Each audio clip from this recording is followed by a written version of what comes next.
ಎಲ್ರಿಗೂ ನಮಸ್ಕಾರ. ನಾವು ಕಳೆದ ತರಗತಿಯಲ್ಲಿ ಹೊಸ ಸಿದ್ಧಾಂತಗಳ ಒಂದು ಉಗಮಕ್ಕೆ ಸಂಬಂಧಪಟ್ಟಂತೆ ಪ್ರಸ್ತುತ ಕಾಲದಲ್ಲಿಯೂ ಕೂಡ ಈ ಒಂದು ಹೊಸ ಸಿದ್ಧಾಂತಗಳು ಪ್ರಸ್ತುತ ಕಾಲದಲ್ಲಿ ಹೇಗೆ ತನ್ನ ಒಂದು ಪ್ರಭಾವವನ್ನು ಬೀರಿದ್ದಾವೆ ಅಂತಕ್ಕಂಥ ಒಂದು ವಿಷಯವನ್ನು, ಅಂದರೆ ಪ್ರಸ್ತುತ ಕಾಲಮಾನದಲ್ಲಿಯೂ ಕೂಡ ಒಂದು ಸಿದ್ಧಾಂತಗಳನ್ನು ನಾವು ನೋಡಬಹುದು ಅಂತಕ್ಕಂಥ ಒಂದು ವಿಷಯವನ್ನು ನಾವು ಕಳೆದ 9ನೇ ಸೆಷನ್ನಲ್ಲಿ ನಾವು ಚರ್ಚೆ ಮಾಡಿದ್ವು.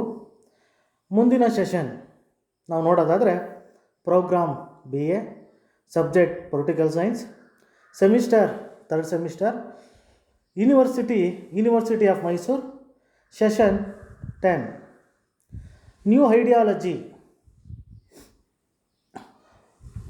Market socialism or democratic liberal socialism, new leftism, euro communism. ಅಂದರೆ ಹೊಸ ಸಿದ್ಧಾಂತಗಳು ಯಾವ್ಯಾವು ಅಂತಕ್ಕಂಥ ಒಂದು ವಿಷಯವನ್ನು ಈ ತರಗತಿಯಲ್ಲಿ ನಾವು ಚರ್ಚೆ ಮಾಡೋದಾದರೆ, ಮಾರುಕಟ್ಟೆ ಸಮಾಜವಾದ ಅಥವಾ ಪ್ರಜಾಸತ್ತಾತ್ಮಕ ಉದಾರವಾದಿ ಸಮಾಜವಾದ, ನ್ಯೂ ಲೆಫ್ಟಿಸಮ್, ಯೂರೋ ಸಮತಾವಾದ, ಈ 3 ಸಿದ್ಧಾಂತಗಳನ್ನು ನಾವು ಇಲ್ಲಿ ಚರ್ಚೆ ಮಾಡಬಹುದು.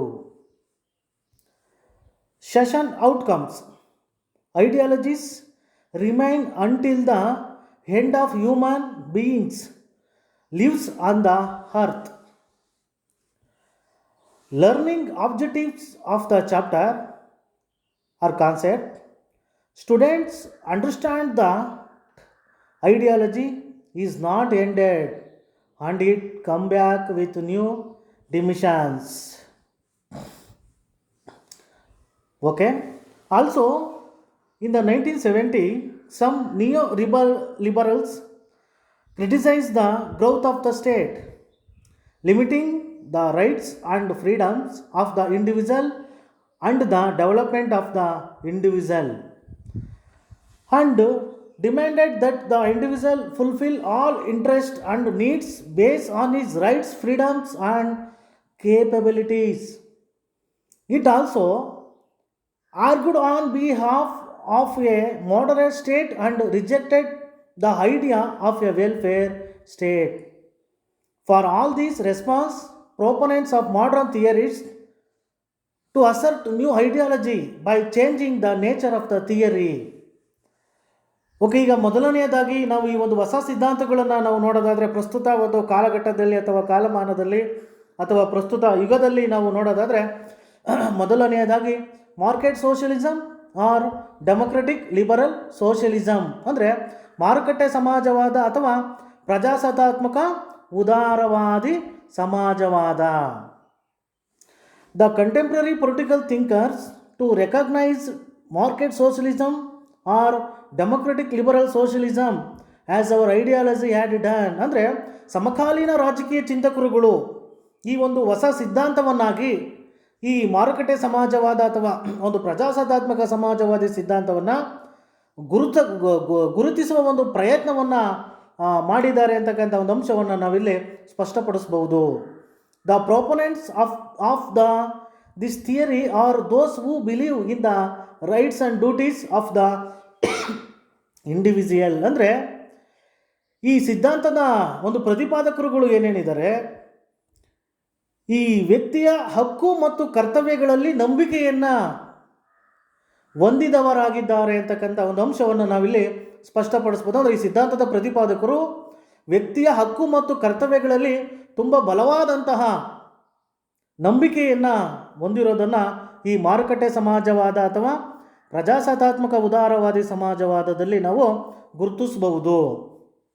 The development of the self by having all the rights and freedoms of the individual, ಅಂದರೆ ವ್ಯಕ್ತಿಯ ಎಲ್ಲ ಬಗೆಯ ಹಕ್ಕು ಮತ್ತು ಸ್ವತಂತ್ರಗಳನ್ನು ಹೊಂದುವ ಮೂಲಕ ಸ್ವಯಂ ಅಭಿವೃದ್ಧಿಯನ್ನು ಹೊಂದಬಹುದು ಅಂತಕ್ಕಂಥ ಒಂದು ವಿಚಾರವನ್ನು ಬಹಳ ಪ್ರಮುಖವಾಗಿ ಪ್ರತಿಪಾದಿಸಿದ್ದಾರೆ. ಅಂದರೆ ಇಲ್ಲಿ ವ್ಯಕ್ತಿ ಎಲ್ಲ ಬಗೆಯ ಹಕ್ಕು ಮತ್ತು ಕರ್ತವ್ಯಗಳನ್ನು ಹೊಂದುವುದರ ಮೂಲಕ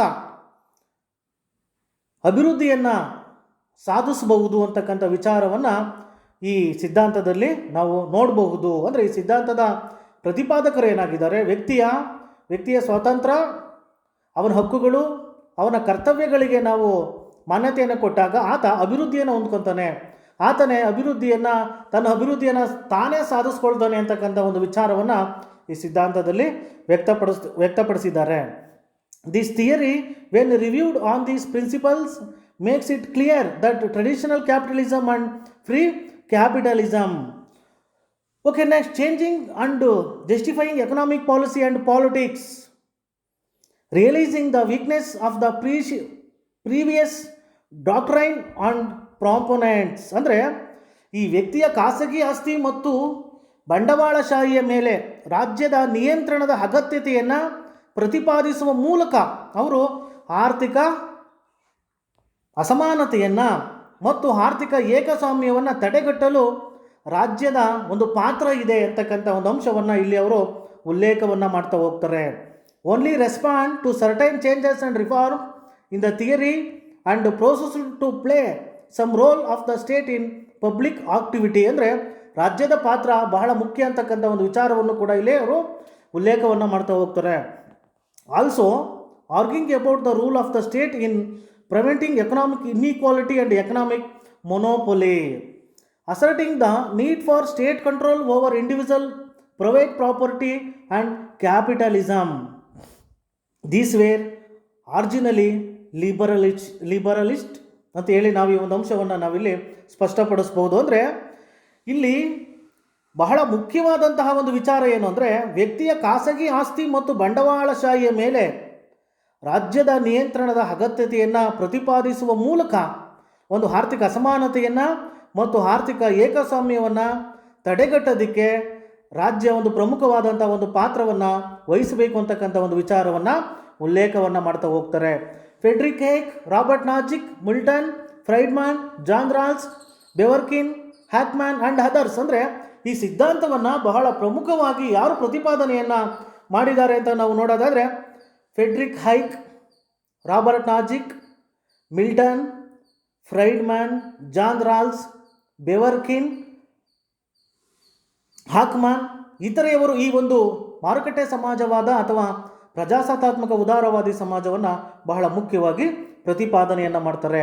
these thinkers have attempted to like the concept of social justice and justice with contemporary liberalism. ಅಂದರೆ ಈ ಚಿಂತಕರು ಏನು ಮಾಡ್ತಾರೆ, ಸಮಕಾಲೀನ ಉದಾರವಾದದೊಂದಿಗೆ ಒಂದು ಸಾಮಾಜಿಕ ನ್ಯಾಯ ಮತ್ತು ನ್ಯಾಯದ ಪರಿಕಲ್ಪನೆಯ ಒಂದು ಸಂಬಂಧವನ್ನು ಕಲ್ಪಿಸ್ತಕ್ಕಂಥ ಒಂದು ವಿಚಾರವನ್ನು ಅವರು ಪ್ರಸ್ತಾಪವನ್ನು ಮಾಡ್ತಾರೆ, ಅಂದರೆ ಪ್ರಯತ್ನವನ್ನು ಪಟ್ಟಿದ್ದಾರೆ. ಅಂದರೆ ಸಾಮಾಜಿಕ ನ್ಯಾಯ ಮತ್ತು ನ್ಯಾಯದ ಪರಿಕಲ್ಪನೆಯ ಎರಡಕ್ಕೂ ಕೂಡ ಒಂದು ಸಂಬಂಧ ಕಲ್ಪಿಸ್ತಕ್ಕಂಥ ಒಂದು ಪ್ರಯತ್ನವನ್ನು ಈ ಒಂದು ಸಿದ್ಧಾಂತದಲ್ಲಿ ಈ ಚಿಂತಕರು ಮಾಡಿದ್ದಾರೆ ಅಂತೇಳಿ ನಾವಿಲ್ಲಿ ಇದನ್ನು ಉಲ್ಲೇಖವನ್ನು ಮಾಡ್ಬೋದು.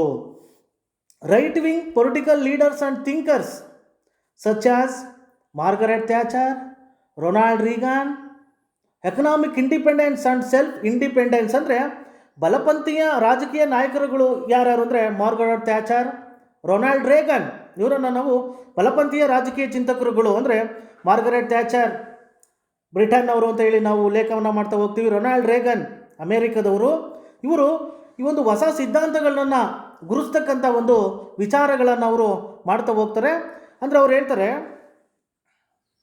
ವ್ಯಕ್ತಿಯ ಹಕ್ಕು ಮತ್ತು ಸ್ವಾತಂತ್ರ್ಯ ಮುಖ್ಯವಾಗಿ ಆರ್ಥಿಕ ಸ್ವಾತಂತ್ರ್ಯ ಮತ್ತು ಸ್ವಯಂ ಸ್ವತಂತ್ರವಾಗಿ ಅಭಿವೃದ್ಧಿಗೆ ಮಹತ್ವವನ್ನು ನೀಡ್ತಾ ಹೋಗ್ತಾರೆ ಇವರು. ಅಂದರೆ ವ್ಯಕ್ತಿಯ ಹಕ್ಕು ಮತ್ತು ಸ್ವತಂತ್ರ ಬಹಳ ಮುಖ್ಯ ಅಂತಕ್ಕಂಥ ಒಂದು ವಿಚಾರವನ್ನು ಕೂಡ ಇವರು ಮಾರ್ಗರೆಟ್ ಥ್ಯಾಚರ್, ರೊನಾಲ್ಡ್ ರೀಗನ್ ರವರು ಉಲ್ಲೇಖವನ್ನು ಮಾಡ್ತಾ ಹೋಗ್ತಾರೆ. Providing for the security and stability of the people of the state, feeling the market from the jurisdiction of the state government. The idea is to upon autonomous market. This theory, which believes that the economy can only function efficiently without government, is the economic of the individual. ಅಂದರೆ ಸರ್ಕಾರದ ಹೊರತಾಗಿ ಮಾತ್ರವೇ ಆರ್ಥಿಕ ವ್ಯವಸ್ಥೆಯು ಸಮರ್ಥವಾಗಿ ಕಾರ್ಯನಿರ್ವಹಣೆಯನ್ನು ಮಾಡಲಿಕ್ಕೆ ಸಾಧ್ಯ ಅಂತಕ್ಕಂಥ ಒಂದು ವಿಚಾರವನ್ನು ಅವರು ಉಲ್ಲೇಖವನ್ನು ಮಾಡ್ತಾ ಹೋಗ್ತಾರೆ. ಅಂದರೆ ಆರ್ಥಿಕ ವ್ಯವಸ್ಥೆ ಸರ್ಕಾರದ ಹೊರತಾಗಿ ಮಾತ್ರ ಕಾರ್ಯನಿರ್ವಹಿಸಲಿಕ್ಕೆ ಸಾಧ್ಯ ಅಂತಕ್ಕಂಥ ಒಂದು ವಿಚಾರವನ್ನು ಅವರು ಉಲ್ಲೇಖವನ್ನು ಮಾಡ್ತಾ ಹೋಗ್ತಾರೆ.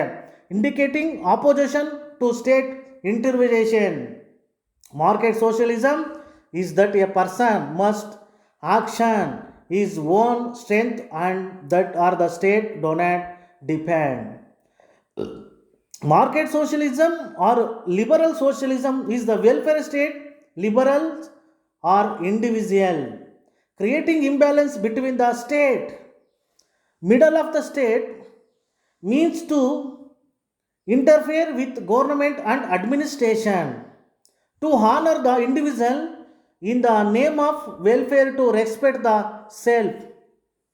It argues that minimizing creates too much too high pressure.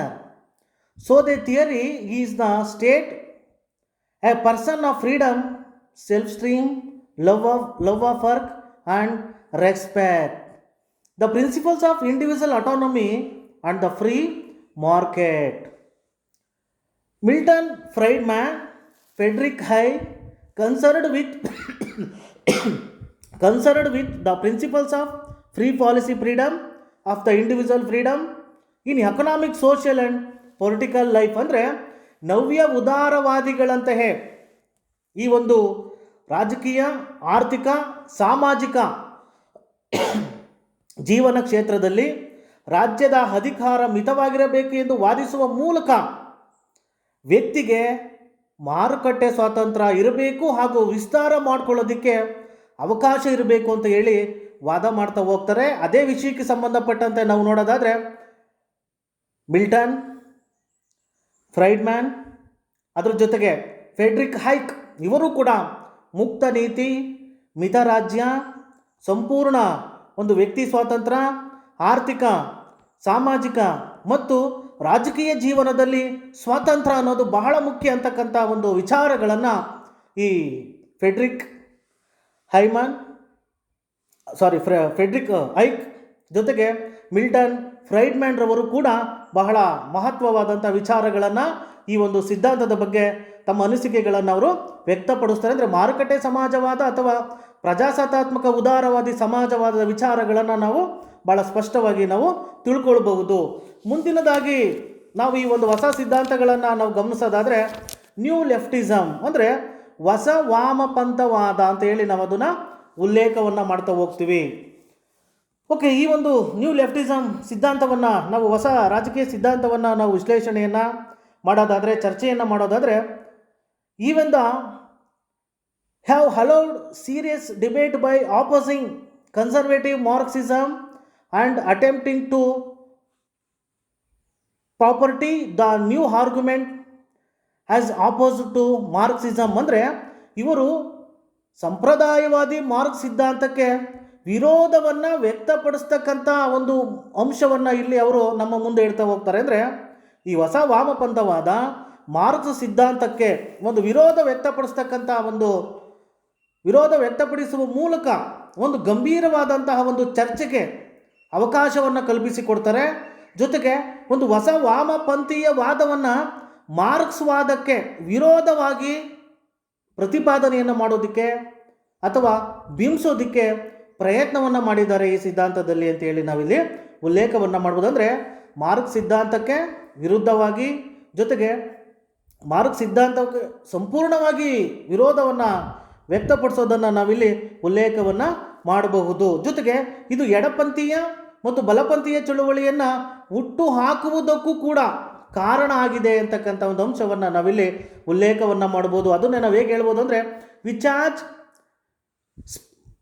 Has sparked the left or right movement. ಅಂದರೆ ಈ ಒಂದು ಹೊಸ ವಾಮಪಂಥವಾದ ಎಡಪಂಥೀಯ ಮತ್ತು ಬಲಪಂಥೀಯ ಚಳುವಳಿಯನ್ನು ಹುಟ್ಟು ಹಾಕೋದಕ್ಕೆ ಮೂಲ ಕಾರಣ ಆಗಿದೆ ಅಂತಕ್ಕಂಥ ಒಂದು ಅಂಶವನ್ನು ನಾವಿಲ್ಲಿ ಸ್ಪಷ್ಟಪಡಿಸಬಹುದಾಗಿದೆ.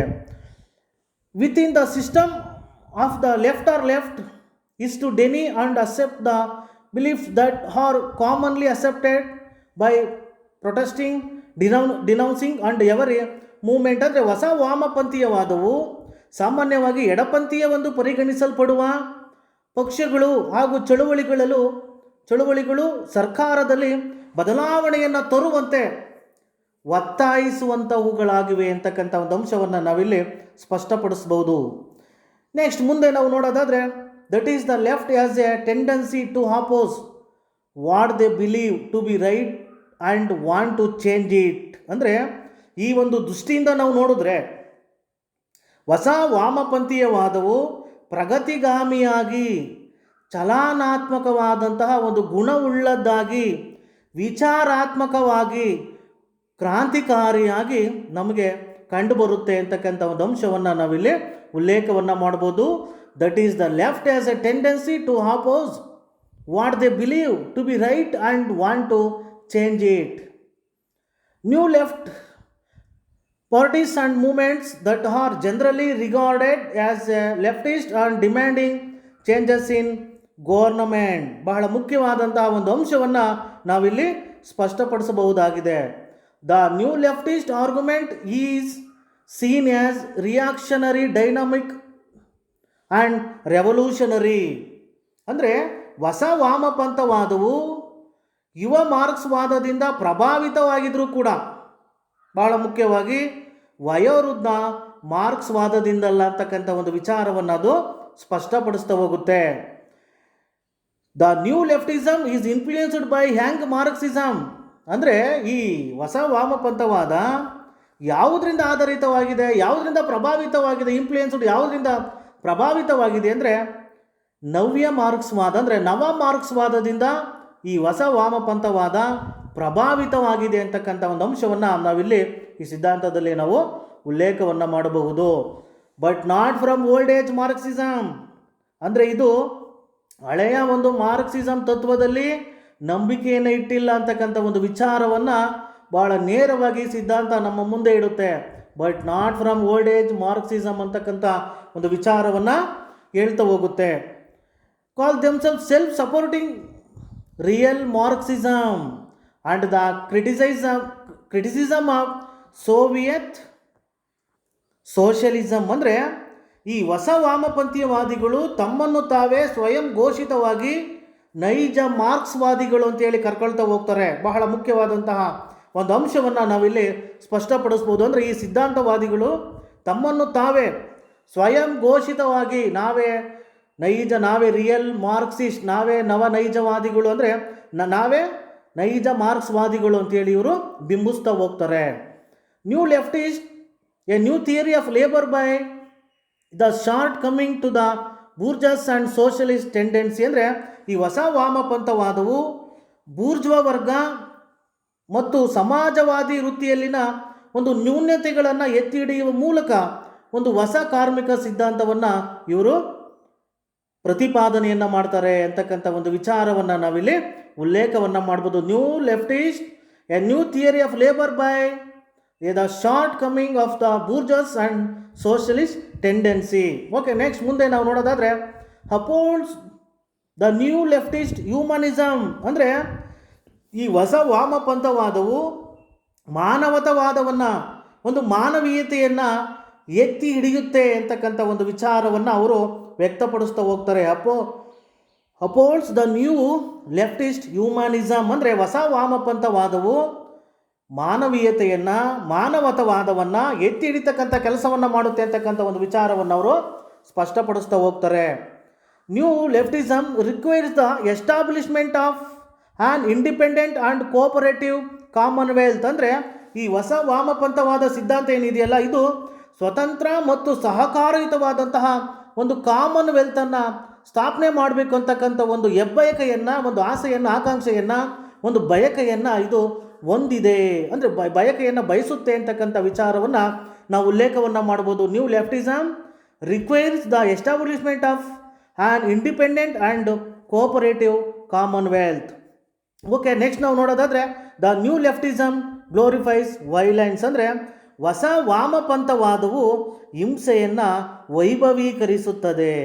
ಅಂದರೆ ಈ ಹೊಸ ವಾಮಪಂಥವಾದವು the new leftism glorifies violence. ಅಂದರೆ ಹೊಸ ವಾಮಪಂಥವಾದ ಹಿಂಸೆಯನ್ನು ವೈಭವೀಕರಿಸುತ್ತೆ. ಅಂದರೆ ಹೊಸ ವಾಮಪಂಥವಾದವು ಪ್ರತಿ ಹೋರಾಟ ವರ್ಗವನ್ನು ನಾಶ ಮಾಡಲು ಹಿಂಸೆ ಅತ್ಯಂತ ಅವಶ್ಯಕ ಅಂತಕ್ಕಂಥ ಒಂದು ವಿಚಾರವನ್ನು ಇಲ್ಲಿ ಕೊನೆಯದಾಗಿ ವ್ಯಕ್ತಪಡಿಸುತ್ತೆ. The new leftism glorifies violence. ಅಂದರೆ ಇಲ್ಲಿ ನಾವು ಯಾರು ಹೋರಾಟ ಮಾಡ್ತಿದ್ದಾರೆ ಆ ಒಂದು ವರ್ಗವನ್ನು ನಾಶ ಮಾಡೋದಕ್ಕೆ ಇಲ್ಲಿ ಹಿಂಸೆ ಅನ್ನೋದು ಅತ್ಯಂತ ಅವಶ್ಯಕ ಅಂತಕ್ಕಂಥ ಒಂದು ವಿಚಾರವನ್ನು ಅವರು ವ್ಯಕ್ತಪಡಿಸ್ತಾ ಹೋಗ್ತಾರೆ. ಓಕೆ, ನೆಕ್ಸ್ಟ್ ಮುಂದಿನದಾಗಿ ನಾವು ಒಂದು ಕೊನೆಯ ಸಿದ್ಧಾಂತವನ್ನು ನಾವು ಹೊಸ ರಾಜಕೀಯ ಸಿದ್ಧಾಂತಗಳಲ್ಲಿ ಅಥವಾ ನವ್ಯ ರಾಜಕೀಯ ಸಿದ್ಧಾಂತಗಳಲ್ಲಿ ಕೊನೆಯದಾಗಿ ನಾವು ಚರ್ಚೆಯನ್ನು ಮಾಡೋದಾದರೆ ಯೂರೋ ಕಮ್ಯುನಿಸಮ್ ಅಂದರೆ ಯೂರೋ ಸಮತಾವಾದ. Scientific socialism as Karl Marx and Friedrich angels.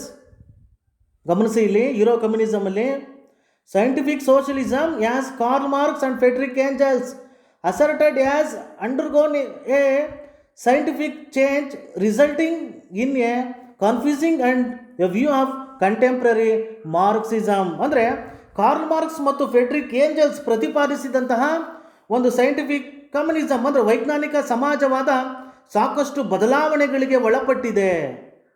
ಇದರಿಂದಾಗಿ ಸಮಕಾಲೀನ ಮಾರ್ಕ್ಸ್ವಾದ ಏನಾಗಿದೆ ಅಂದರೆ ಗೊಂದಲಮಯವಾಗಿದೆ, ಜೊತೆಗೆ ಬಹಳ ಅಸ್ಪಷ್ಟ ಅಭಿಪ್ರಾಯಕ್ಕೂ ಕೂಡ ಕಾರಣವಾಗಿದೆ ಅಂತಕ್ಕಂಥ ಒಂದು ವಿಚಾರವನ್ನು ನಾವಿಲ್ಲಿ ಉಲ್ಲೇಖವನ್ನು ಮಾಡಬಹುದು.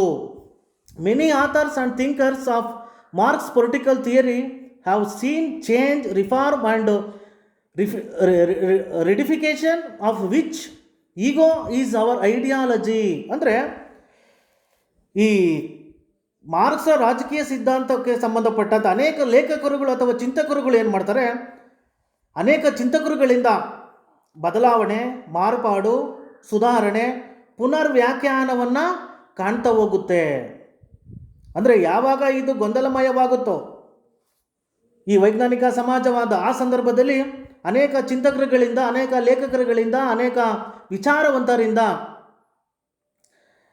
ಬದಲಾವಣೆಯಾಗುತ್ತೆ, ಮಾರ್ಪಾಡು ಹೊಂದುತ್ತೆ, ಜೊತೆಗೆ ಸುಧಾರಣೆಯಾಗುತ್ತೆ, ಜೊತೆಗೆ ಪುನರ್ವ್ಯಾಖ್ಯಾನ ಆಗುತ್ತೆ. ಯಾವುದು ಅಂದರೆ ವೈಜ್ಞಾನಿಕ ಸಮಾಜವಾದ ಅಂತಕ್ಕಂಥ ಒಂದು ಅಂಶವನ್ನು ನಾವಿಲ್ಲಿ ಉಲ್ಲೇಖವನ್ನು ಮಾಡ್ಬೋದು. ಆ ಸಂದರ್ಭದಲ್ಲಿ ಇಲ್ಲಿ ಯೂರೋ ಸಮತಾವಾದವು ಕೂಡ ಈ ವೈಜ್ಞಾನಿಕ ಸಮಾಜವಾದದಲ್ಲಿ ಬದಲಾವಣೆಯನ್ನು ಮಾಡಿಕೊಂಡು, ಮಾರ್ಪಾಡುಗಳನ್ನು ಮಾಡಿಕೊಂಡು, ಸುಧಾರಣೆಗಳನ್ನು ಮಾಡಿಕೊಂಡು, ಜೊತೆಗೆ ಪುನರ್ವ್ಯಾಖ್ಯಾನಗಳನ್ನು ಮಾಡ್ತಾರಲ್ಲ, ಅದರಲ್ಲಿ ಯಾರು ಅಂದರೆ ಬಹಳ ಮುಖ್ಯವಾಗಿ ಯೂರೋ ಸಮತಾವಾದ, ಯೂರೋ ಕಮ್ಯುನಿಸಮ್ ಕೂಡ ಒಂದು ಅಂತಕ್ಕಂಥ ಒಂದು ಅಂಶವನ್ನು ನಾವಿಲ್ಲಿ ವ್ಯಕ್ತಪಡಿಸಿ ಇಲ್ಲಿ ಯೂರೋ ಕಮ್ಯುನಿಸಮ್ ಒಂದು ನವ್ಯ ರಾಜಕೀಯ ಸಿದ್ಧಾಂತ ಅಂತ ಹೇಳಿ ನಾವು ಇದನ್ನು ಉಲ್ಲೇಖವನ್ನು ಮಾಡಬಹುದು. This new sect oppose Moscow or its influence by coming to a more mature position in Europe. ಬಹಳ ಮುಖ್ಯವಾದಂಥ ಅಂಶವನ್ನು ನಾವಿಲ್ಲಿ ಸ್ಪಷ್ಟಪಡಿಸಬಹುದಾಗಿದೆ. ಯುರೋಪಿನಲ್ಲಿ ಈ ಒಂದು ಹೊಸ ಸಿದ್ಧಾಂತ ಇದೆಯಲ್ಲ, ಯೂರೋ ಕಮ್ಯುನಿಸಮ್, ಯುರೋಪಿನಲ್ಲಿ ಹೆಚ್ಚು ಪ್ರಬುದ್ಧಮಾನಕ್ಕೆ ಬರುವ ಮೂಲಕ ಈ ಒಂದು ಮಾಸ್ಕೋದ ಸಮತಾವಾದವನ್ನು ವಿರೋಧಿಸುವಂಥದ್ದು ಮತ್ತು ಅದರ ಪ್ರಭಾವವನ್ನು ಕಡಿಮೆಯನ್ನು ಮಾಡ್ತಕ್ಕಂಥ ಒಂದು ಪ್ರಯತ್ನವನ್ನು ಮಾಡುತ್ತೆ ಅಂತಕ್ಕಂಥ ಒಂದು ವಿಚಾರವನ್ನು ನಾವಿಲ್ಲಿ ಉಲ್ಲೇಖವನ್ನು ಮಾಡ್ಬೋದು. Is an attempt to reduce western newspapers used in term euro socialism to oppose Russian socialism. ಅಂದರೆ ಅನೇಕ ಪತ್ರಿಕೆಗಳು ಹೆಚ್ಚಾಗಿ ರಷ್ಯಾದ ಸಮತಾವಾದವನ್ನು ವಿರೋಧವನ್ನು ಮಾಡ್ತಕ್ಕಂಥ ಕೆಲಸವನ್ನು ಮಾಡ್ತಾವೆ. ಅಂದರೆ ವೆಸ್ಟರ್ನ್ ಅಂದರೆ ಪಾಶ್ಚಿಮಾತ್ಯ ದಿನಪತ್ರಿಕೆಗಳು ಹೆಚ್ಚಾಗಿ ಬಳಸುವ ಮೂಲಕ ಈ ಒಂದು ರಷ್ಯಾದ ಒಂದು ಸಮತಾವಾದವನ್ನು ವಿರೋಧವನ್ನು ಮಾಡ್ತಕ್ಕಂಥ ಕೆಲಸವನ್ನು ಈ ಪಾಶ್ಚಿಮಾತ್ಯ ದಿನಪತ್ರಿಕೆಗಳು, ಸಮೂಹ ಮಾಧ್ಯಮಗಳು ಮಾಡ್ತಾ ಹೋಗ್ತವೆ. ನೆಕ್ಸ್ಟ್ ನಾವು ನೋಡೋದಾದರೆ the term was first used by the leader of Italy European as a meeting of Italian French in July 1975. The use of the term is a must for many of the European socialists, as made the Communist of Europe in Berlin in June 1976. ಅಂದರೆ ಈ ಅನೇಕ ವಿಚಾರಗಳನ್ನು ನಾವು ಈ ಒಂದು euro ಸಮತಾವಾದದಲ್ಲಿ ನಾವಿಲ್ಲಿ ಉಲ್ಲೇಖವನ್ನು ಮಾಡ್ಬೋದು. ಅದನ್ನೇ ನಾವು ಹೇಳ್ತಾ ಹೋಗ್ತೀವಿ ನೋಡಿ ಇಲ್ಲಿ, as made and later the communist of Europe in Berlin in June 1976. Okay, next ಮುಂದೆ ನಾವು ನೋಡೋದಾದರೆ Marchais who come up with their own new ideas on Euro socialism. ಬಹಳ ಮುಖ್ಯವಾದಂಥ ಒಂದು ವಿಚಾರಗಳನ್ನು ನಾವಿಲ್ಲಿ ಉಲ್ಲೇಖವನ್ನು ಮಾಡ್ಬೋದು. Marchais who come up with their own new ideas on Euro socialism. Some of the most important of these ideas can be listed as follows. ಅಂದರೆ ಬಹಳ ಪ್ರಮುಖವಾದಂತಹ ಒಂದು ಚಿಂತನೆಗಳನ್ನು ನಾವಿಲ್ಲಿ ಗಮನಿಸ್ತಾ ಹೋಗ್ತೀವಿ ಯೂರೋ ಸಮತಾವಾದದಲ್ಲಿ, ಯೂರೋ ಕಮ್ಯುನಿಸಮಲ್ಲಿ. ಮೊದಲನೆಯದಾಗಿ ನಾವು ನೋಡೋದಾದರೆ the principles of single major party and a board of strong state to reject. ಮತ್ತೆ ಹೇಳ್ತೀನಿ ನೋಡಿ, the principle of a single major party and a board and strong state to reject ಅಂದರೆ ಇಲ್ಲಿ ಒಂದೇ ಪ್ರಮುಖವಾದಂತಹ ಒಂದು ಪಕ್ಷ ಮತ್ತು ವಿಶಾಲ ಹಾಗೂ ಬಲಿಷ್ಠ ರಾಜ್ಯದ ತತ್ವವನ್ನು ತಿರಸ್ಕರಿಸುವುದು. The principle of a single major party and a board and strong state to reject ಅಂದರೆ ಇಲ್ಲಿ ಒಂದೇ ಪ್ರಮುಖ ಪಕ್ಷ ಹಾಗೂ ವಿಶಾಲ ಹಾಗೂ ಬಲಿಷ್ಠ ಒಂದು ರಾಜ್ಯದ ತತ್ವವನ್ನು ತಿರಸ್ಕಾರವನ್ನು ಮಾಡುತ್ತೆ. ಯಾವ ಸಿದ್ಧಾಂತ ಅಂದರೆ ಯೂರೋ ಕಮ್ಯುನಿಸಮ್. ಅಂದರೆ ಒಂದೇ ಸಿದ್ಧಾಂತ, ಒಂದೇ ಪ್ರಮುಖ ಪಕ್ಷ, ಒಂದು ಬಲಿಷ್ಠ ರಾಜ್ಯದ ಒಂದು ತತ್ವವನ್ನು ತಿರಸ್ಕಾರವನ್ನು ಮಾಡ್ತಾ ಹೋಗುತ್ತೆ. ಅದಕ್ಕೆ ನೆಕ್ಸ್ಟ್ ಎಕ್ಸಾಂಪಲ್ ಕೂಡ ಕೊಡ್ತಾರೆ ನೋಡಿ ಯೂರೋ ಕಮ್ಯುನಿಸಮ್ ಸಿದ್ಧಾಂತದಲ್ಲಿ.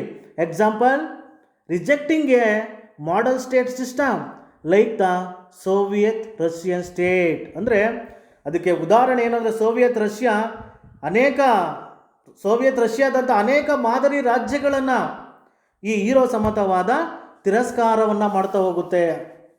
ಓಕೆ, ನೆಕ್ಸ್ಟ್ ನಾವು ನೋಡೋದಾದರೆ systematically from of the Soviet union ಅಂದರೆ ಸೋವಿಯತ್ ಯೂನಿಯನ್ ಹಿಡಿತದಿಂದ ವ್ಯವಸ್ಥಿತವಾಗಿ ಹಿಂದೆ ಸರಿತಕ್ಕಂಥ, ಅಂದರೆ ಸೋವಿಯತ್ ಯೂನಿಯನ್ ಇದೆಯಲ್ಲ, ಸೋವಿಯತ್ ರಷ್ಯಾ, ಇದರ ಹಿಡಿತದಿಂದ ವ್ಯವಸ್ಥಿತವಾಗಿ ಒಂದು ಸಿಸ್ಟಮೆಟಿಕಲಿ ನಾವು ವಾಪಸ್ ಬರ್ತಕ್ಕಂಥ ಒಂದು ವ್ಯವಸ್ಥೆಯನ್ನು, ಒಂದು ಕೆಲಸವನ್ನು ಮಾಡಬೇಕು ಅಂದರೆ ಹಿಂದೆ ಸರಿಬೇಕು ಅಂತಕ್ಕಂಥ ಒಂದು ವಿಚಾರವನ್ನು ಈ ಸಿದ್ಧಾಂತ ವ್ಯಕ್ತಪಡಿಸ್ತಾ ಹೋಗುತ್ತೆ. ಓಕೆ, ನೆಕ್ಸ್ಟ್ ನಾವು ನೋಡೋದಾದರೆ this kind of thinking gained popularity in many European countries and in March 1977 the Italian, French and the leaders. ಅಂದರೆ ಈ ಬಗೆಯ ಒಂದು ಚಿಂತನೆ ಯುರೋಪಿನ ಅನೇಕ ರಾಷ್ಟ್ರಗಳಲ್ಲಿ ಜನಪ್ರಿಯತೆಯನ್ನು ಪಡ್ಕೊಳ್ಳುತ್ತೆ. ಆ ಸಂದರ್ಭದಲ್ಲಿ ಮಾರ್ಚ್ 77ರಲ್ಲಿ ಇಟಾಲಿಯನ್, ಫ್ರೆಂಚ್ ಮತ್ತು ಸ್ಪ್ಯಾನಿಷ್ ಸಮ್ಮೇಳನದಲ್ಲಿ ಒಂದು ಒಪ್ಪಂದಕ್ಕೆ ಬರ್ತಾ ಹೋಗ್ತಾರೆ. ಆ ಒಪ್ಪಂದದ ಅಂಶಗಳನ್ನು ನಾವು ನೋಡೋದಾದರೆ of these countries come to an arguments at the Spanish conference. ಅಂದರೆ ಈ ಒಂದು 77ರಲ್ಲಿ ನಡೆದಂಥ ಒಂದು ಇಟಾಲಿಯನ್, ಫ್ರೆಂಚ್ ಮತ್ತು ಸ್ಪ್ಯಾನಿಷ್ ಸಮ್ಮೇಳನದಲ್ಲಿ ಒಂದು ಒಪ್ಪಂದಕ್ಕೆ ಬರ್ತಾರೆ ಅಂತಕ್ಕಂಥ ಒಂದು ಅಂಶವನ್ನು ನಾವಿಲ್ಲಿ ಸ್ಪಷ್ಟಪಡಿಸಬಹುದು. ಆ ಅಂಶಗಳು ಯಾವ್ಯಾವ ಅಂತ ನಾವು ಮುಂದೆ ನೋಡೋದಾದರೆ respecting civil liberties and protecting damn ಅಂದರೆ ನಾಗರಿಕ ಸ್ವಾತಂತ್ರ್ಯಕ್ಕೆ ನಾವು ಗೌರವವನ್ನು ಕೊಡಬೇಕು, ಜೊತೆಗೆ ಅವುಗಳನ್ನು ರಕ್ಷಣೆಯನ್ನು ಮಾಡಬೇಕು ಅಂತಕ್ಕಂಥ ಒಂದು ವಿಚಾರವನ್ನು ಈ ಒಂದು ಸಮ್ಮೇಳನದಲ್ಲಿ ಅವರು ಕೈಗೊಳ್ತಾರೆ. ನೆಕ್ಸ್ಟ್ ನಾವು ನೋಡೋದಾದರೆ rejecting the ideology of workers government ಅಂದರೆ ಇಲ್ಲಿ ಕಾರ್ಮಿಕರ ಒಂದು ಸರ್ವಾಧಿಕಾರ ಅಥವಾ ಸರ್ಕಾರದ ಒಂದು ಸಿದ್ಧಾಂತವನ್ನು ನಾವು ಸಂಪೂರ್ಣವಾಗಿ ತಿರಸ್ಕಾರವನ್ನು ಮಾಡಬೇಕು. ಅದನ್ನು ಹೇಳ್ತಾರೆ ನೋಡಿ, ಕಾರ್ಮಿಕರ ಸರ್ವಾಧಿಕಾರತ್ವ ಸರ್ಕಾರದ ಸಿದ್ಧಾಂತವನ್ನು ತಿರಸ್ಕಾರವನ್ನು ಮಾಡಬೇಕು ಅಂತ ಹೇಳಿ 1977ರಲ್ಲಿ ನಡೆದಂತಹ ಒಂದು ಇಟಾಲಿಯನ್, ಫ್ರೆಂಚ್ ಮತ್ತು ಸ್ಪ್ಯಾನಿಷ್ ಸಮ್ಮೇಳನದಲ್ಲಿ ಈ ಒಂದು ನಿರ್ಣಯಗಳನ್ನು ಅವರು ಕೈಗೊಳ್ತಾರೆ. ನೆಕ್ಸ್ಟ್ ನಾವು ನೋಡೋದಾದರೆ capitalist parliamentary democratic legal rules to recedes ಅಂದರೆ ಇಲ್ಲಿ ಬಂಡವಾಳಶಾಹಿ ಸಂಸದೀಯ ಪ್ರಜಾಪ್ರಭುತ್ವ ಕಾನೂನು ನಿಯಮಗಳನ್ನು ನಾವಿಲ್ಲಿ ವಿರೋಧ ಮಾಡಬೇಕು. ಅಂದರೆ ಬಂಡವಾಳಶಾಹಿ ಸಂಸದೀಯ ಪ್ರಜಾಪ್ರಭುತ್ವದ ಕಾನೂನು ನಿಯಮಗಳನ್ನು ನಾವಿಲ್ಲಿ ವಿರೋಧ ಮಾಡಬೇಕು ಅಂತಕ್ಕಂಥ ಒಂದು ವಿಚಾರವನ್ನು ಕೂಡ ಈ ಒಂದು ಸಮ್ಮೇಳನದ ಒಪ್ಪಂದದಲ್ಲಿ ಅವರು ಕೈಗೊಳ್ತಾರೆ. ಓಕೆ, ನೆಕ್ಸ್ಟ್ ನಾವು ನೋಡೋದಾದರೆ capturing power by peaceful means ಅಂದರೆ ನಾವು ಶಾಂತಿಯುತ ಒಂದು ಮಾರ್ಗದ ಮೂಲಕ ನಾವು ಅಧಿಕಾರವನ್ನು ಹಿಡ್ಕೊಳ್ಳೋಣ ಅಂತಕ್ಕಂಥ ಒಂದು ವಿಚಾರವನ್ನು ಈ ಯೂರೋ ಕಮ್ಯುನಿಸಮ್ ಅವರು ವ್ಯಕ್ತಪಡಿಸ್ತಾ ಹೋಗ್ತಾರೆ. ಓಕೆ, ನೆಕ್ಸ್ಟ್ ನಾವು ನೋಡೋದಾದರೆ Euro communism is now has a new style of Marxism ಅಂದರೆ ಒಂದು ಹೊಸ ವಿಚಾರಗಳನ್ನು ನಾವಿಲ್ಲಿ ಗುರುತಿಸ್ಬೋದು. Euro communism is now as a new style of Marxism. The pioneer of this ವೇಸಿನೋ ಕಿರ್ಲಿಯೋ ಇನ್ 1977 ಈ published Euro communism and the state. ಅಂದರೆ ಇಲ್ಲಿ ಬಹಳ ಮುಖ್ಯವಾಗಿ ನಾವು ಗಮನಿಸ್ಬೋದು, ಯೂರೋ ಸಮತಾವಾದದ ಹೊಸ ಶೈಲಿಯ ಪಾಶ್ಚಿಮಾತ್ಯ ಮಾರ್ಕ್ಸ್ವಾದವಂದೇ ನಾವು ಇದನ್ನು ಕರಿಬಹುದು. Euro communism is now as a new style of Marxism ಅಂದರೆ ಇಲ್ಲಿ ಯೂರೋ ಸಮತಾವಾದ ಇದೆಯಲ್ಲ, ಅದು ಒಂದು ಹೊಸ ಶೈಲಿಯ ಪಾಶ್ಚಿಮಾತ್ಯ ಮಾರ್ಕ್ಸ್ವಾದ ಅಂತೇಳಿ ಕರಿಬಹುದು ಅಂತಕ್ಕಂಥ ಒಂದು ವಿಚಾರವನ್ನು ನಾವು ಈ ಯೂರೋ ಸಮತಾವಾದದಲ್ಲಿ ನಾವು ಉಲ್ಲೇಖವನ್ನು ಮಾಡ್ಬೋದು. ಇದರ ಉಗಮದ ಪ್ರಮುಖ ಪ್ರವರ್ತಕ ಯಾರು ಅಂದರೆ ಸೈಮನ್ ಕೆರಿನಿಯೋ ಅವರು 1977ರಲ್ಲಿ Euro communism and the state ಅಂತಕ್ಕಂಥ ಒಂದು ಗ್ರಂಥವನ್ನು ಅವರು ಪ್ರಕಟ ಮಾಡ್ತಾ ಹೋಗ್ತಾರೆ. ಯಾರು ಅಂದರೆ ಸೈಮನ್ ಕೆರಿಯೋ ಅವರು 1977ರಲ್ಲಿ Euro communism and the state ಅಂತಕ್ಕಂಥ ಒಂದು ಗ್ರಂಥವನ್ನು ಅವರು ಪ್ರಕಟ ಮಾಡ್ತಾರೆ. ಈ ಯಾವಾಗ ಕಮ್ಯುನಿಸಮ್ ಆ್ಯಂಡ್ ದ ಸ್ಟೇಟ್ ಅಂತಕ್ಕಂಥ ಒಂದು ಕೃತಿ ಪ್ರಕಟ ಆಗುತ್ತೋ ಆ ಸಂದರ್ಭದಲ್ಲಿ ಅಂತಾರಾಷ್ಟ್ರೀಯ ಒಂದು ಸಮಾಜವಾದಿ ಚಳುವಳಿಯಲ್ಲಿ ಇಬ್ಬಾಗವಾಗುವುದನ್ನು ತಡೆಯೋದಕ್ಕೆ ರಷ್ಯಾದ ನಾಯಕರು ಸಾಕಷ್ಟು ಪ್ರಯತ್ನವನ್ನು ಪಡ್ತಾರೆ. ಆದರೆ ಆ ಪ್ರಯತ್ನ ಸಾಧ್ಯ ಆಗಲಿಲ್ಲ ಅಂತಕ್ಕಂಥ ಒಂದು ವಿಚಾರವನ್ನು ನಾವಿಲ್ಲಿ ಉಲ್ಲೇಖವನ್ನು ಮಾಡ್ಬೋದು. ಓಕೆ, ನೆಕ್ಸ್ಟ್ ನಾವು ಮುಂದೆ ನೋಡೋದಾದರೆ the future of Euro communism ಅಂದರೆ ಯೂರೋ ಸಮತಾವಾದದ ಲಕ್ಷಣಗಳು include the belief in the constitutionality, civil liberties, democratic principles of nationalism ಅಂತಕ್ಕಂಥ ಒಂದು ವಿಚಾರವನ್ನು ನಾವಿಲ್ಲಿ ಗಮನಿಸ್ಬೋದು. ಅಂದರೆ ಯೂರೋ ಸಮತಾವಾದ ಇದೆಯಲ್ಲ, ಅದು ನಾಗರಿಕ ಸ್ವಾತಂತ್ರ್ಯ, ಪ್ರಜಾಸತ್ತಾತ್ಮಕ ತತ್ವ, ರಾಷ್ಟ್ರೀಯತೆ, ಸಂವಿಧಾನಾತ್ಮಕತೆಯಲ್ಲಿ ನಂಬಿಕೆಯನ್ನು ಹೊಂದಿದೆ ಅಂತಕ್ಕಂಥ ಒಂದು ವಿಚಾರವನ್ನು ನಾವಿಲ್ಲಿ ಉಲ್ಲೇಖವನ್ನು ಮಾಡ್ಬೋದು. The very important. ಯೂರೋ ಸಮತಾವಾದ ನಾಗರಿಕ ಸ್ವಾತಂತ್ರ್ಯ, ಪ್ರಜಾಸತ್ತಾತ್ಮಕ ತತ್ವ, ರಾಷ್ಟ್ರೀಯತೆ, ಸಂವಿಧಾನಾತ್ಮಕತೆಯಲ್ಲಿ ನಂಬಿಕೆಯನ್ನು ಹೊಂದಿದೆ ಅಂತಕ್ಕಂಥ ಒಂದು ವಿಚಾರವನ್ನು ನಾವಿಲ್ಲಿ ಅದರ ಲಕ್ಷಣಗಳಲ್ಲಿ ನಾವು ಗಮನಿಸ್ಬೋದು. ಅದರಲ್ಲಿ ಮೊದಲನೆಯದಾಗಿ ನಾವು ನೋಡೋದಾದರೆ ನ್ಯಾಷನಲ್ ಸೋಷಿಯಲಿಸಮ್ ಅಂದರೆ ರಾಷ್ಟ್ರೀಯ ಸಮಾಜವಾದ. ಎರಡನೆಯದಾಗಿ ನಾವು ನೋಡೋದಾದರೆ ಥಿಯಾರಿಟಿಕಲ್ ಅಟೋನಮಿ ಅಂದರೆ ಸೈದ್ಧಾಂತಿಕ ಒಂದು ಸ್ವಾಯತ್ತತೆ. ಮೂರನೆಯದಾಗಿ ನಾವು ನೋಡೋದಾದರೆ ಡೆಮೋಕ್ರೆಟಿಕ್ ಸೋಷಲಿಸಮ್ ಅಂದರೆ ಪ್ರಜಾಸತ್ತಾತ್ಮಕ ಸಮಾಜವಾದ. ನೆಕ್ಸ್ಟ್ ನಾಲ್ಕನೆಯದಾಗಿ ನಾವು ನೋಡೋದಾದರೆ opposition to total of the private property system ಅಂದರೆ ಖಾಸಗಿ ಆಸ್ತಿ ವ್ಯವಸ್ಥೆಯ ಸಂಪೂರ್ಣವಾಗಿ ನಾವು ರದ್ದತಿಗೆ ವಿರೋಧವನ್ನು ವ್ಯಕ್ತಪಡಿಸ್ತಕ್ಕಂಥ ಒಂದು ಲಕ್ಷಣಗಳನ್ನು ನಾವು ಯೂರೋ ಕಮ್ಯುನಿಸಮಲ್ಲಿ ನಾವು ಕಾಣಬಹುದು. ಅಂದರೆ ಖಾಸಗಿ ಆಸ್ತಿ ವ್ಯವಸ್ಥೆಯ ಸಂಪೂರ್ಣ ರದ್ದತಿಗೆ ಈ ಯೂರೋ ಕಮ್ಯುನಿಸಮ್ ಏನಾಗಿದೆ, ವಿರೋಧವನ್ನು ವ್ಯಕ್ತಪಡಿಸುತ್ತೆ. ಅದನ್ನೇ ನೋಡಿ, opposition to total abolition of the private property system. Next ಐದನೆಯದಾಗಿ ನಾವು ನೋಡೋದಾದರೆ ಫ್ರೀ ಸ್ಟೇಟ್, ಬಹಳ ಮುಖ್ಯವಾದಂಥ ಅಂದರೆ ಬಲಾತ್ಕಾರ ರಹಿತ ಒಂದು ರಾಜ್ಯವನ್ನು ಅದರ ಲಕ್ಷಣಗಳಲ್ಲಿ ನಾವಿಲ್ಲಿ ಗಮನಿಸಬಹುದು. ಓಕೆ, ನೆಕ್ಸ್ಟ್ ಮುಂದೆ ನಾವು ನೋಡೋದಾದರೆ ಬಹಳ ಮುಖ್ಯವಾದಂಥ ಅಂಶ euro communism is a general various forms of Marxism is a new drive of Marxism ಅಂದರೆ ಮಾರ್ಕ್ಸ್ವಾದದ ವಿವಿಧ ಪ್ರಕಾರಗಳಲ್ಲಿ ಯೂರೋ ಸಮತಾವಾದವು ಕೂಡ ಒಂದು ಪ್ರಕಾರವಾಗಿದೆ. ಇದು ಈ ಯೂರೋ ಸಮತಾವಾದ ಮಾರ್ಕ್ಸ್ವಾದಕ್ಕೆ ಹೊಸ ಚಾಲನೆಯನ್ನು ಕೊಡ್ತಕ್ಕಂಥ ಒಂದು ಪ್ರಯತ್ನವನ್ನು ಮಾಡಿದೆ ಅಂತಕ್ಕಂಥ ಒಂದು ಅಂತಿಮವಾದಂಥ ಒಂದು ವಿಚಾರವನ್ನು, ಒಂದು ಅನಿಸಿಕೆಯನ್ನು ನಾವು ವ್ಯಕ್ತಪಡಿಸ್ಬೋದು. ಅಂದರೆ ಮಾರ್ಕ್ಸ್ವಾದದ ವಿವಿಧ ಪ್ರಕಾರಗಳಲ್ಲಿ ಯೂರೋ ಸಮತಾವಾದ, ಯೂರೋ ಕಮ್ಯುನಿಸಮ್ ಕೂಡ ಇದು ಮಾರ್ಕ್ಸ್ವಾದಕ್ಕೆ ಒಂದು ಹೊಸ ಚಾಲನೆಯನ್ನು ಕೊಡ್ತಕ್ಕಂಥ ಒಂದು ಪ್ರಯತ್ನವನ್ನು ಮಾಡಿದೆ ಅಂತಕ್ಕಂಥ ಒಂದು ಅಂಶವನ್ನು ನಾವಿಲ್ಲಿ ಉಲ್ಲೇಖವನ್ನು ಮಾಡ್ಬೋದು. ಈ ಮೂರು ಸಿದ್ಧಾಂತಗಳಿಂದ ನಮಗೇನು ಗೊತ್ತಾಗುತ್ತೆ ಅಂದರೆ ಇವತ್ತಿನ ಪ್ರಸ್ತುತ ಕಾಲದಲ್ಲಿಯೂ ಕೂಡ ರಾಜಕೀಯ ಸಿದ್ಧಾಂತಗಳು ವಾಸ್ತವವಾಗಿ ಇದ್ದಾವೆ ಅಂತಕ್ಕಂಥ ಒಂದು ಅಂಶವನ್ನು ನಾವು ಕೊನೆಯದಾಗಿಲ್ಲಿ ನಾವು ಉಲ್ಲೇಖವನ್ನು ಮಾಡ್ಬೋದು. Thank you.